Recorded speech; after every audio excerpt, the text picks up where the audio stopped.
So, if you've followed the Dream Ride series, you'll have seen some of the stuff we've ridden. I don't want to give away any ones that haven't been out yet, but Desmos Adichie, H2 752 stroke. That was fun. It was a good day out, that one.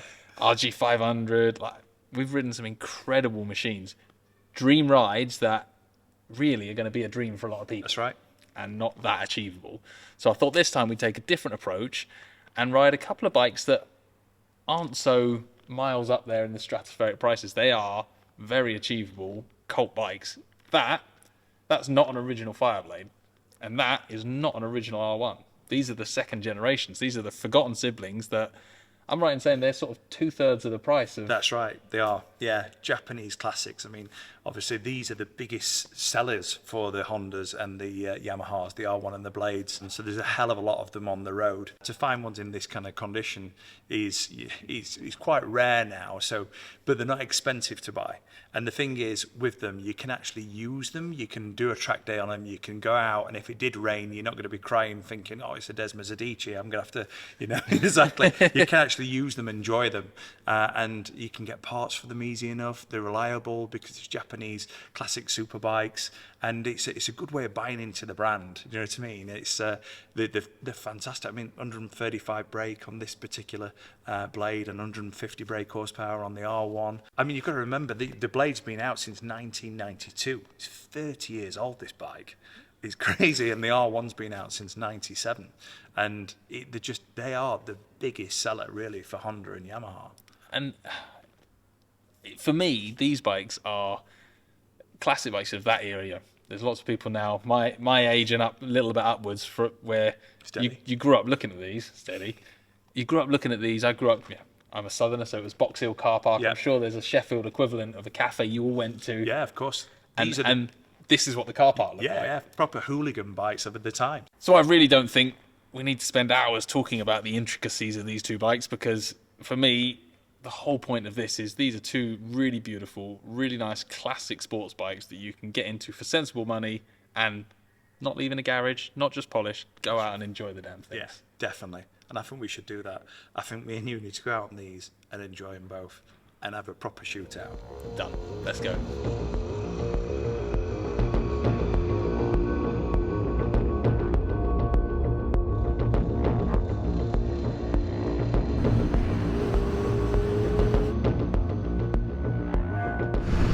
Oh, look at that!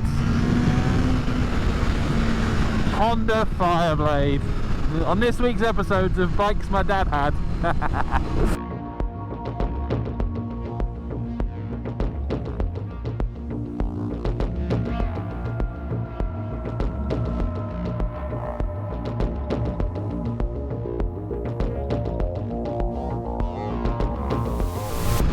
When I would have been 14 years old, my mum and my dad had matching Fireblades. Mum had a baby blade, Dad had a Honda Fireblade. It was a 92 with the purple and pink graphics. It was the coolest thing on earth. I loved it. So that era of bikes always has a special place in my heart. And riding this, when I was 15, I think, I was allowed to get the blade out the garage. That was my job. So I used to ride it up our little wobbly gravel drive into the road, sneak a run up and down the road quite often, and it was the most exciting thing on earth. And to ride one again now is a brilliant feeling. So, second generation Yamaha R1. Oh my goodness. Yeah, 5 years newer than the Fireblade, this. And it feels every one of those 5 years newer. Everything's a little bit sharper. The brakes work far better. Oh, the brakes feel much more like modern bike brakes. And I have to say, the engine, the R1 was famous for its insane engine back in the day, and yeah, it's still got it. What I love about it, especially when you compare it to modern litre sports bikes, is its spread of power. You know, from 4 grand upwards, it just willingly pulls hard. The front wheel wants to be in the air at every opportunity. And although it's soft and it's compliant, especially by modern standards. It just feels a lot tighter than the Fireblade. Before we get into talking about basically how much fun we've had riding these two bikes, if you want to see some of the other Bike World and Bike Specialist combo videos, click. Do you know where they are? Put it somewhere other than in his hand so he looks silly. So click one of the videos around us, and James is going to point to where the subscribe button is. So basically, you can do my job now. Yeah. I'm not needed anymore. I thought you said it was hard work. Oh, it's really complicated because he moves the pictures. Yeah, click the like, click the subscribe, hit the notifications button, and you'll find out next time we're doing good stuff with beautiful motorcycles. So along with these Bike Specialist videos, we've partnered up with B-Moto for a little bit of useful motorcycle cover for insurance purposes. B-Moto will actually do cover for bikes that are laid up, so if the bike's sawn and stored in a glass case in your living room or whatever, track day policies, multi-bike policies, motocross bike policies, they've got a huge range of different insurance options. And my favourite feature, given how often I change bikes, is that you can change your bike or change the details of your bike mid-term, add a modification, change the address, and they don't sting you with that annoying 40, 50 quid mid-term adjustment fee, which I've got a lot of time for that. So well worth a check out if you're getting your insurance sorted sometime soon. So much fun. It's been amazing, hasn't It really has. When I got back home, I was literally on the ceiling. I just enjoyed it that much. I've not ridden the 90s sports bikes for a long time. And first of all, I was on the Blade. And the thing that shocked me the most was how comfortable it was. Yeah. I felt like I was like in a comfy armchair. So much room around it. The bars are not right down here, which are on your wrists. It's just nice and comfortable, and just thought, wow, this is brilliant. Because I've not ridden one for ages. I just couldn't believe how easy it was to ride and how comfortable. And the power is just like, it's not aggressive, it's just like silky smooth. My brother rode one of these to work. In fact, he's still riding one of these to work now, and he's done that for years. And I'm always like, why don't you borrow my GS, borrow this, you know? And he's like, I love my Blade. And he's so right. It's a bike that you can just get on when you're tired, when you're knackered, and trundle to work, or go out on Sunday and have a mad blast. It's the perfect bike for that.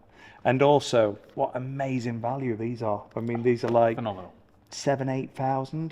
Yeah, for mint pristine, and really it's, nice and ones. It's super low mileage, pristine ones. You're right, but it's not about that. It's just like, wow, you could use it on a track day. You could go to work on it. If it rains, you're not going to be in tears. Very forgiving as well when you ride it. If you do get it a little bit wrong, you're not worried. It's not like a £60,000 Ducati where it wants to have you off. With this, it's on your side, if you know what I mean. Totally, and you can get your sandwiches under the pillion seat. Oh right, I like that. They're very good. They're very practical, the Honda. And the thing is, the Fireblade would have it all its own way, and we would be sitting here saying, how good is the Fireblade? Everyone should buy a Fireblade. They're wonderful. Yeah, but then you ride the R1. I was convinced I wanted the Blade, and then I rode the R1, and I agree with you, but you got to remember there's 5 years difference in these. Yeah. So when I rode the Blade, I was like shocked how good it was, and then jumped on the R1. I thought, wow, this is another level again. But that's purely, I think, because of 5 years apart. it's a generational thing, isn't it? You know, that step change after the first Blade came out, because this was 90. That's 96. 96. So, but it's essentially. And 2001, the R1. Yeah, so that's 5 years, and really that's essentially the same as the first Blade, which was 92, 93. So it's almost a decade apart, and it feels that R1 is, holy cow, it's fast. It really is. Mad, isn't it? I love riding that. I love riding both of them, but the R1 for me just had the edge. It's the handling. I could feel a big difference in the handling and the power. We always say about some of these old special bikes we've ridden, oh, imagine what that was like in its day. I can remember the R1s coming out. You can remember them coming out. Yeah. We can all remember how many people ended up in hospital or worse on them. And you can see why now riding it. It is ballistically quick with no safety margin whatsoever. Correct. No traction control, no ABS.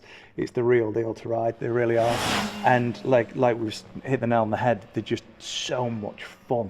They really are. I mean, the R1, when I was riding it, I was shocked on, again, how comfortable it is. Even though 5 years on from the Blade, the power on tap, the feel of it. And you look at it, I mean, the first R1's 1997/98. These bikes have been out a long time, and you can see why people love them so much. And the heritage with them going back right to the 97 and back to the 92 on the Blade, how well they've done. These are the bikes where they've actually made Honda and Yamaha. They've They really Yeah, are. yeah. They're the thinking man's bike. We said this at the beginning, but you know, those ones are 2/3 the price, half the price That's right. of the original generation, and they're no worse for it, really. No, they're not. I mean, I had both of the bikes in the garage at home after we filmed, and I just kept walking past, and I just thought, wow, that looks so good, that R1. It's just such a beautiful looking machine, and they're usable, and you can buy parts for them. They're cheap to service. Both of them are fabulous bikes, and the day we had riding, just the sport we had, it was just brilliant. I was just laughing in my helmet. It really was. I'm going to say it. These are for me, the definition of the practical sports bike right now. Yeah. They are really good value for money. They've got enough kind of history and specialness about them that they give you that bit of emotion, and price, they're fast enough. They are. Definitely I fast feel enough. a little bit like when you're riding them, you feel a bit of a hooligan. You really do. The noise and the power and the whole feel of them. They're just Everything that was bad and everything that was good about motorbikes in the 90s wrapped up in those two right there. Best thing in the 90s. Yeah. No such thing as an ASBO. no. Thanks very much for watching another episode of Dream Rides. This bumper issue has been basically a been bit brilliant. gratuitous. We've had a lot of fun riding these bikes, but it's really interesting to try something that isn't the sort of top shelf original version, the most special. It's the practical version. That's right. It's the affordable version, and we've proven that you can have just as much fun.